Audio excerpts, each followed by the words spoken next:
Hello दोस्तों, स्वागत है आपका हमारे यूट्यूब चैनल में। आज हम लोग डिस्कस करेंगे 31 तारीख के इंपॉर्टेंट क्वेश्चन एंड आंसर्स। हमारा पहला सवाल है, which of the following options are correct. आपको सेलेक्ट करना है which state has the highest tiger population as per the recent report of the environment ministry. Madhya Pradesh, Uttar Pradesh, Arunachal Pradesh या फिर Andhra Pradesh. Highest tiger population किस स्टेट में पाया जाता है? इसका सही आंसर है मध्य प्रदेश। मध्य प्रदेश को हम लोग टाइगर स्टेट भी बोलते हैं क्योंकि यहाँ पे 20% of tiger population of India मिलते हैं। साथ ही वर्ल्ड के लगभग लगभग 10% पॉपुलेशन ऑफ टाइगर मिलते हैं यहाँ पे। आइए देखते हैं कुछ इंपॉर्टेंट टाइगर रिजर्व जो मध्य प्रदेश में है। मध्य प्रदेश में टोटल 6 टाइगर रिजर्व है। Panna tiger reserve, Sanjay tiger reserve, Bandhavgarh tiger reserve, Kanha tiger reserve, Pench tiger reserve और सतपुड़ा टाइगर रिजर्व।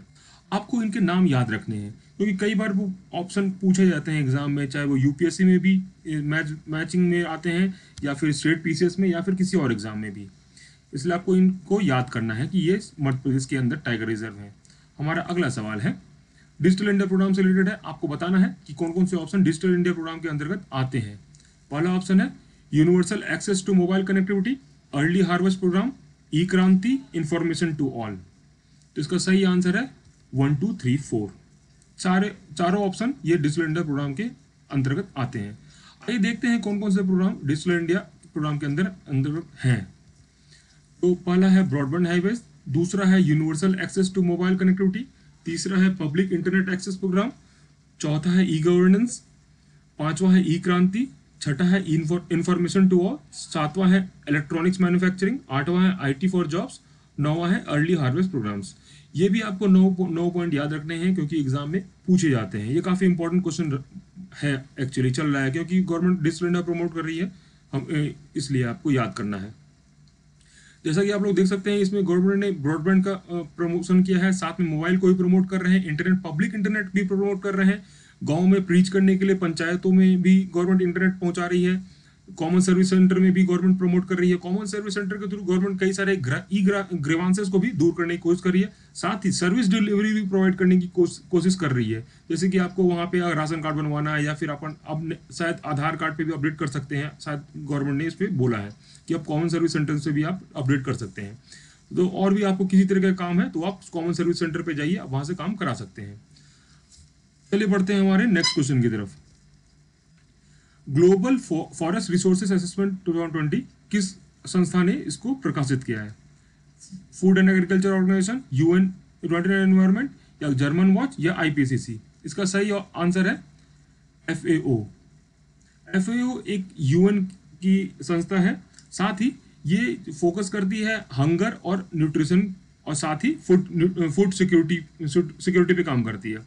इसका हेडक्वार्टर है इटली में और ये बना गया था 1945 में।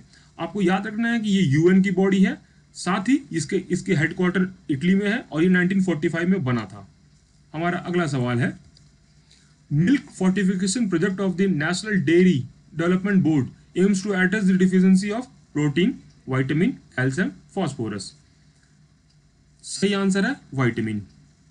एनडीडीबी ने ये वर्ल्ड बैंक और साथ में टाटा ट्रस्ट के साथ मिल करके ये कोलैबोरेशन में चालू किया था फोर्टिफिकेशन के लिए, ताकि लोगों में हो रहे विटामिन की कमी को दूर किया जा सके। क्योंकि वो अगर वो फोर्टिफिकेशन पहले कर देंगे तो उसमें कई लोगों को जो कमी है वो दूध के थ्रू उनको कमी पूरी हो जाएगी, कमी नहीं रह पाएगी शरीर में। तो इनका टारगेट था 2 मिलियन टन दूध को फोर्टिफाई करने के लिए, साथ ही 30 मिलियन कंज्यूमर तक इसको पहुंचाने का टारगेट था। हमारा अगला सवाल है, आपको बताना है जीएसटी कंपनसेशन सेस किन दिए गए ऑप्शंस में लगता है? Coal, aerated drinks, cigarettes containing tobacco. सही आंसर है 1 2 3, सभी पे लगता है। अब देखते हैं जीएसटी कंपनसेशन है क्या। कंपनसेशन सेस है क्या? जीएसटी कंपनसेशन सेस एक तरह का लेवाई है जो जीएसटी टैक्सेस के अलावा लगता है। ये गवर्नमेंट ने चालू किया था ताकि स्टेट्स को कंपनसेट कर सके, क्योंकि उन्होंने इनडायरेक्ट टैक्स को सबको सेंटर को अधीन कर दिया था। तो उनको अगर कोई भी अगर कमी होती है तो सेंटर उनको कंपनसेट करेगा। तो सेंट्रल गवर्नमेंट टैक्स को जनरेट करने के लिए एक नया तरीका निकाली थी, ये जीएसटी कंपनसेशन सेस उन्होंने लगाया था। जैसा कि आप लोग देख सकते हैं कि इधर लॉकडाउन के कारण गवर्नमेंट के जीएसटी की जो जनरेशन है वो काफ़ी कम हुआ है। इसलिए गवर्नमेंट इसके इसके थ्रू मार्च का जो पेमेंट किया था टैक्सेस का, वो अभी हाल ही में पेमेंट किया है स्टेट्स को, जो उनका जो रेवेन्यू डेफिसिट जो उनको देना था, उनका स्टेट का जो कंट्रीब्यूशन था उनको अभी दिया है, मार्च का जो अभी हाल फिलहाल में दिया है। इसलिए आपको ये पता होना चाहिए ये किस टाइप का है, और ये मेनली लगाया जाता है लग्जरी गुड्स या डीमेरिट गुड्स पे लगाया जाता है। और तो डीमेरिट गुड्स क्या होते हैं? वो गुड्स होते हैं जो हमारे स्वास्थ्य के लिए हानिकारक हो या सोशली अनडिजायरेबल हो। जैसे कि स्वास्थ्य के लिए हानिकारक थे, टोबैको हो गया, कोल्ड ड्रिंक हो गया, इस टाइप की चीजें हो गई, इसलिए गवर्नमेंट इसमें टैक्स लगा सकती है, इस पर लगाती है। चलिए बढ़ते हैं हमारे नेक्स्ट क्वेश्चन की तरफ। आज हम लोगों ने कुछ ज़्यादा क्वेश्चन पूछे हैं नेशनल एजुकेशन पॉलिसी पे, क्योंकि ये अभी काफ़ी न्यूज़ में बना हुआ है और ये एग्जाम के लिए इंपॉर्टेंट भी है। ये सभी एग्जाम के लिए इंपॉर्टेंट है, यूपीएससी के लिए भी, स्टेट पीसीएस के लिए भी और अदर एग्जाम्स के लिए भी। तो इसलिए आपको इसके डेटा और फिगर्स याद होनी चाहिए। तो हमारा पहला सवाल है नेशनल एजुकेशन पॉलिसी पे। इसका पहला ऑप्शन है, it will bring the uncovered age group of 3 to 6 years under school curriculum, teaching up to at least grade 5 to be in mother tongue और रीजनल लैंग्वेज। इसका सही आंसर है, दोनों point सही है। गवर्नमेंट फोकस कर रही है जो अनकवर्ड बच्चे हैं उनको भी कवर करना है 3 से 6 साल के लिए, और साथ ही ये क्लास 5 तक, grade 5 तक उन्होंने बोला है कि आप मदर टंग में या रीजनल लैंग्वेज में पढ़ा सकते हैं। तो इसका बोथ ऑप्शन सही है। और गवर्नमेंट ने अभी रिप्लेस किया है 10+2 सिस्टम को, जो पुराना चल रहा था उसको 5+3+3+4 करिकुलर स्ट्रक्चर में ब्रेक किया है। जैसे कि 3 से 8 साल के लिए, 8 से 11 साल के लिए, 11 से 14 साल के लिए और 14 से 18 साल के लिए। और इसमें फोकस खास करके गवर्नमेंट ने किया है 3 से 6 साल के बच्चे जो कि अभी अनकवर्ड हैं उनको भी कवर करने की कोशिश की गई है, क्योंकि ऐसा कई सारे सर्वे में पाया गया है कि अगर उन पर पहले शुरुआत में फोकस किया जाए तो उनके जो मेंटल होराइजन का एक्सपैंड होता है वो काफ़ी अच्छे से होता है, जल्दी होता है, जो बाद में डेवलप करना मुश्किल होता है। इसलिए गवर्नमेंट इस पे फोकस कर रही है। हमारा अगला सवाल नेशनल एजुकेशन पॉलिसी पे है। इसका जो ये it is based on Gadgil committee recommendation. दूसरा ऑप्शन है, public spending on education by states centers to be raised to 6% of the GDP. तो इसका आंसर है 2 ओनली, क्योंकि ये बेस्ड है हमारे कस्तूरी रंगन कमेटी पे। कस्तूरी रंगन कौन थे? हमारे एक एक्स चीफ थे इसरो के। और जहां तक रही बात गडगिल कमेटी की बात, ये हमारा वेस्टर्न घाट से लिमिटेड है। तो आपको वेस्टर्न घाट से रिलेटेड गडगिल कमेटी है, तो इसलिए आपको गडगिल कमेटी कई सारे एग्जाम में पूछा भी जा चुका है, इवन यूपीएससी में भी क्वेश्चन आया था। तो आपको ये याद रखना है गडगिल कमेटी किस चीज से रिलेटेड है, साथ ही कस्तूरी रंगन कमेटी किस चीज से रिलेटेड है। और गवर्नमेंट ने इस पॉलिसी के तहत कोशिश कर रहे हैं कि वो 6% अपना कंट्रीब्यूशन एजुकेशन पे दें जीडीपी का। हमारा अगला सवाल है, पहला ऑप्शन है, 2 earlier education policies were brought in 1968 and 1986।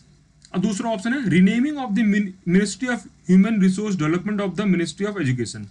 और तीसरा ऑप्शन है, vocational education to start from class 8 with internships. आपको बताना है सही आंसर, आंसर क्या है। इसका सही आंसर है 1 and 2 ओनली। आप देख सकते हैं कि दोनों में जो फर्स्ट और 2 ऑप्शन है वो फैक्ट्स सही है, लेकिन थर्ड वाले में हमने क्या किया, फैक्ट्स को चेंज कर दिया है। कि आप ऐसे एग्जाम में क्वेश्चन खास करके यूपीसी भी कई बार पूछता है कि 2 फैक्ट सही दे देंगे, 1 फैक्ट गलत दे देंगे। इसलिए आपको हमेशा ये ध्यान रखना है कि कौन सा फैक्ट सही है, कौन सा फैक्ट गलत है। और खास करके एजुकेशन पॉलिसी नया है तो ये काफ़ी इंपॉर्टेंट बनता है। इसलिए थर्ड ऑप्शन में ये वोकेशनल एजुकेशन सिर्फ क्लास 6 से चालू करने का है, ना कि क्लास 8 से। और गवर्नमेंट ने रिनेम करने के लिए बोला है एचआरडी को मिनिस्ट्री ऑफ एजुकेशन में। और ये सही बात है कि 2 पॉलिसी पहले आई थी 1968 में और 1986 में। चलिए बढ़ते हैं हमारे नेक्स्ट क्वेश्चन की तरफ। इसका पहला ऑप्शन है, the current gross enrolment ratio in higher education is 26.3%। और इसका दूसरा ऑप्शन है, universalization of education from pre school to secondary level with 100% gross enrolment ratio in school education by 2030। आपको बताना है सही आंसर क्या है। तो इसका आंसर है बोथ है, ये दोनों ऑप्शन सही है। आपको ये दोनों डेटा याद करने हैं, क्योंकि आप इसको एग्जाम में आंसर में भी यूज कर सकते हैं, जब भी आप आंसर राइटिंग करेंगे उसमें भी यूज कर सकते हैं, और साथ ही पीवीटी में या फिर प्रीलिम्स में भी किसी भी एग्जाम में आ सकता है। हमारा अगला सवाल है, आपको बताना है एजुकेशन पॉलिसी से रिलेटेड ये सवाल है हमारा है। पहला ऑप्शन है, under graduate education will with a flexible curriculum can be of 3 or 4 years with single entry and exit option। दूसरा ऑप्शन है, MPhil course has been discontinued. और आपको ये ध्यान देना है कि इसमें हमने पूछा नॉट करेक्ट है, तो आपको करेक्ट और नॉट करेक्ट पे हमेशा ध्यान रखना है। क्योंकि कई सारे एग्जामिनर इसमें प्ले करते हैं यहाँ पे बच्चों को कंफ्यूज करने के लिए। तो हमारा इसका सही उत्तर है वन ओनली। नॉट करेक्ट है तो पहला स्टेटमेंट नॉट करेक्ट है, क्योंकि गवर्नमेंट इसमें 3 से 4 साल की जो अंडर ग्रेजुएट कोर्स बना रही है उसमें मल्टीपल एंट्री एंड एग्जिट के ऑप्शन दे रही है, ना कि सिंगल एंट्री एंड एग्जिट के ऑप्शन दे रही है। और दूसरा जो गवर्नमेंट ने बोला है कि एमफिल कोर्स को डिसकंटिन्यू कर दिया गया है, इसलिए इसका वन ओनली सही है। हमारा अगला सवाल है, आपको बताना है कि इसमें से ये भी एजुकेशन से रिलेटेड है, इसलिए ये भी इंपॉर्टेंट बनता है कि पहला ऑप्शन है right to education comes under article 21A, दूसरा ऑप्शन है education is under state list. सही आंसर क्या है? इसका सही आंसर है one only. Right to education, ये सही बात है कि 21A आर्टिकल 21A के अंतर्गत आता है, क्योंकि ये 86 अमेंडमेंट एक्ट 2002 के तहत इसको इंसर्ट किया गया था और 6 साल से 14 साल के बच्चों के लिए फंडामेंटल राइट बनाया गया था। जहां तक रही बात एजुकेशन स्टेट लिस्ट में नहीं है, अब नहीं है, ये पहले था जब 42nd अमेंडमेंट हो गया उसके बाद ये कंकरेंट लिस्ट में डाल दिया गया है। तो इसका आंसर है वन ओनली। चलिए बढ़ते हैं हमारे अगले सवाल की तरफ। आपको बताना है ये ऑस्ट्रेलियन प्लेयर किस खेल से रिलेटेड है। एशले बार्टी काफी पॉपुलर है, अभी नंबर 1 चल रही है जिस भी स्पोर्ट्स में ये है। तो ये सही आंसर है इसका लॉन टेनिस में। इन्होंने आज ही न्यूज में आया था कि इन्होंने यूएस ओपन से अपना नाम वापस लिया है पैंडेमिक के कारण। इसी के साथ हमारे आज का क्वेश्चन एंड आंसर का सेशन समाप्त होता है। आशा करते हैं आपको हमारे ये अच्छा लगा होगा। हमारे साथ जुड़े रहने के लिए आप सब्सक्राइब करना ना भूलें। धन्यवाद।